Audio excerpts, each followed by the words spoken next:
अस्सलामु अलैकुम वरहमतुल्लाहि वबरकातुह। मेरी बहनों, जैसा कि आप तमाम जानते हैं, एक वीडियो सोशल मीडिया पर बहुत ज़्यादा वायरल हो रही है और वो वीडियो है आयशा की ख़ुदकुशी की। आयशा की ख़ुदकुशी से पहले आयशा जो वीडियो बनाई है या उसकी ऑडियो रिकॉर्डिंग जो आई है, जो अपने वालिदैन के साथ वो बात कर रही थी, जिस किसी ने भी उसकी ये वीडियो को देखा होगा या ऑडियो को सुना होगा, अगर वो इंसान है तो फिर उसकी आंखों से आंसू ज़रूर निकले होंगे, उसके दिल को तकलीफ़ ज़रूर हुई होगी। मेरी बहनों, आयशा ख़ुदकुशी की वजह क्या बनी? जहेज़। आयशा लड़की है अहमदाबाद, गुजरात अहमदाबाद की रहने वाली। इस लड़की का निकाह होता है 2018 में राजस्थान के एक लड़के के साथ।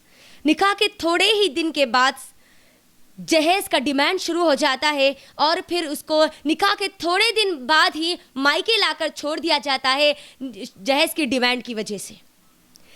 मजदूर माँ बाप, मजदूर बाप, टेलर बाप है और फिर वो अपनी बेटी की ज़िंदगी को बचाने के लिए 1-1.5 लाख 2 लाख का इंतज़ाम करता है और फिर अपनी बेटी को ससुराल भेज देता है।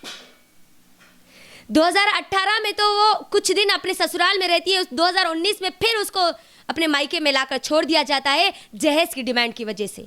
और फिर उसको मेंटली इतना टॉर्चर किया जाता है, इतने ताने दिए जाते कि वो मेंटली टॉर्चर की वजह से ख़ुदकुशी का कदम उठा लेती है और फिर साबरमती जो रिवर है, नदी है, उसमें कूदकर अपनी जान दे देती है। मेरी बहनों, आयशा ख़ुदकुशी जो उसने की, इसकी ज़िम्मेदार कौन है? क्या सिर्फ उसका शौहर, उसका ससुराल क्या इसका ज़िम्मेदार है? मेरी बहनों, जहाँ पर उसका शौहर और उसका ससुराल ज़िम्मेदार है, वहीं पर हमारा पूरा मुस्लिम माशरा, हमारी पूरी की पूरी सोसाइटी भी इसकी ज़िम्मेदार है। वो तमाम अमीर बाप भी ज़िम्मेदार है जो अपनी बेटियों को खुशी के नाम पर जहेज़ देते हैं और गरीब बेटियों के लिए, गरीब माँ बाप के लिए मुसीबत का बखेड़ा खड़ा कर देते हैं। ये तो वो वीडियो थी जो सोशल मीडिया के सामने वायरल हुई, वरना हर रोज़ आए दिन ये न्यूज़ आती है, ये रिपोर्ट आती है कि कहीं ना कहीं को किसी ना किसी बेटी को, माँ को, बहन को जहेज़ के लिए जला दिया गया, मार दिया गया, फांसी दे दी गई, या फिर वो लड़की को इतने ताने दिए जाते हैं, इतना मेंटली उसको टॉर्चर किया जाता है कि निकाह को वो सज़ा समझती है और फिर ख़ुदकुशी के लिए वो कदम उठा बैठती है। मेरी बहनों, आज निकाह को बिजनेस बना दिया गया, बिजनेस। मुस्लिम माशरे में, हमारी सोसाइटी में निकाह बिजनेस बन चुका है। आज बिजनेस तुफ है ऐसे नौजवानों पर जो बड़ी शान से अपने निकाह के लिए जहेज़ का डिमांड करते हैं।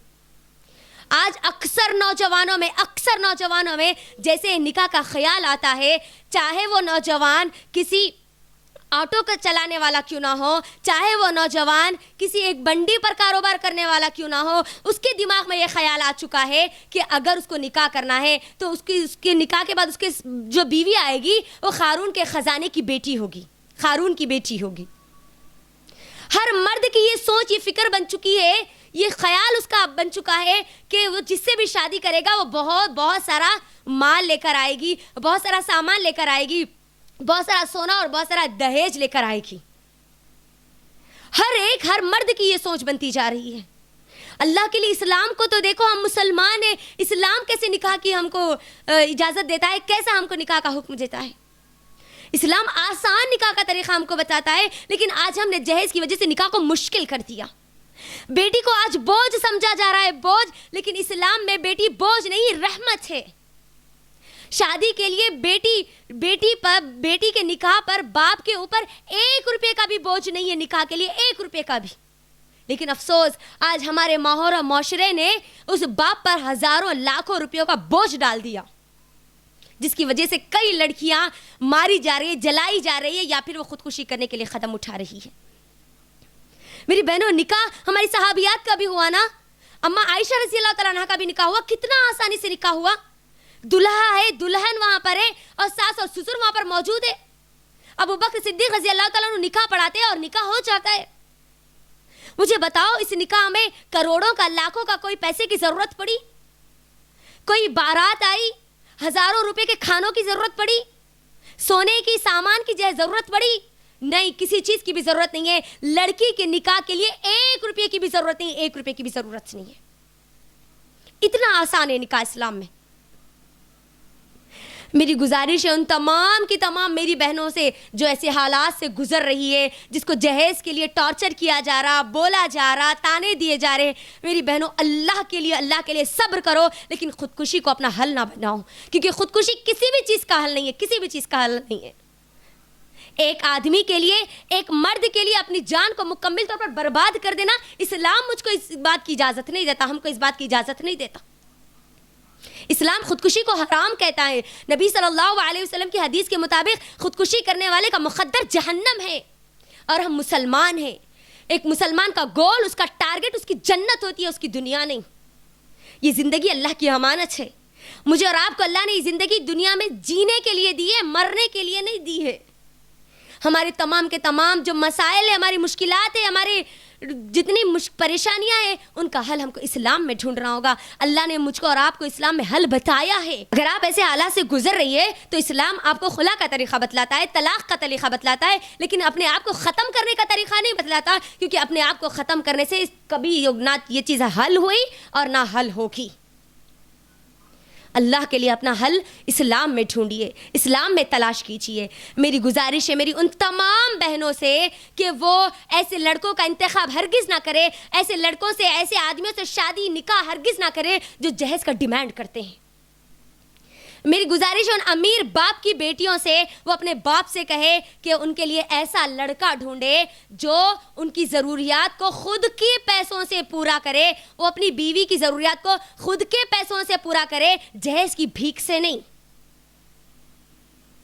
میری گزارش ہے آپ تمام سے کہ آپ آواز اٹھائیے، بائیکاٹ کیجئے جس طریقے سے آپ کر سکتی ہے۔ ایسے جہیز کی شادیوں کا بائیکاٹ کیجئے، چاہے وہ آپ کے رشتہ دار ہو، چاہے وہ دور کے ہو، کوئی بھی ہو، چاہے وہ امیر کی شادی ہو، چاہے وہ غریب کی شادی ہو، وہ آپ کی ذمہ داری ہے کہ آپ ایسی شادیوں کا بائیکاٹ کریں۔ اگر ہم بائیکاٹ کریں گے تو یقیناً کئی ایسے عائشہ، ایسے لڑکیوں کو ہم بچا سکتی ہے، ان کی زندگیوں کو ہم بچا سکتی ہے، ان کو جہنم میں جانے سے ہم روک سکتی ہے۔ دنیا کی مشکلات ہم اگر کم نہ بھی کریں تو کم از کم آخرت ان کی برباد ہونے سے ہم بچا سکتی ہے۔ ہماری یہ ذمہ داری ہے کہ ہم جس پلیٹ فارم پر بھی ہو، اس پلیٹ فارم سے ہم آواز اٹھائیں جہیز کے خلاف۔ یاد رکھنا یہ کسی اور کی بیٹی تھی، کل یہ تو ہماری بیٹی ہوگی، پھر جب ہماری بیٹی جلائی جائے گی جہیز کے لیے، ماری جائے گی، ستائی جائے گی، جب ہماری بیٹیاں اگر خودکشی کریں گی تو پھر یاد رکھنا اس کے ذمہ دار پھر ہم ہوں گے۔ ہم کوشش کریں، جیسے کوشش کر سکتے ہیں کریں، کم از کم کل قیامت کے دن اللہ کو یہ تو کہہ سکتے ہیں کہ اے اللہ ہم جتنی محنت کر سکتے تھے ہم نے اتنی محنت کی۔ عورت اگر عورت کی دوست بن جائے تو ہم اس جہیز جیسی لعنت کو نکال کر پھینک سکتے ہیں، لیکن عورت کی اگر دشمن بن جائے تو پھر اس ناسور کو ہم کبھی ختم نہیں کر سکتے۔ ہم پختہ عہد کریں، اگر ہم پختہ عہد کریں گے نا تو کسی مرد کی اتنی ہمت نہیں ہوگی کہ وہ لڑکی کو بھی لے کر جائے اور جہیز کو بھی لے کر جائے۔ اس کے پاس صرف ایک ہی آپشن ہوگا، اگر اس کو لڑکی چاہیے تو پھر جہیز نہیں ملے گا، اور پھر اگر اس کو جہیز چاہیے تو لڑکی نہیں ملے گی۔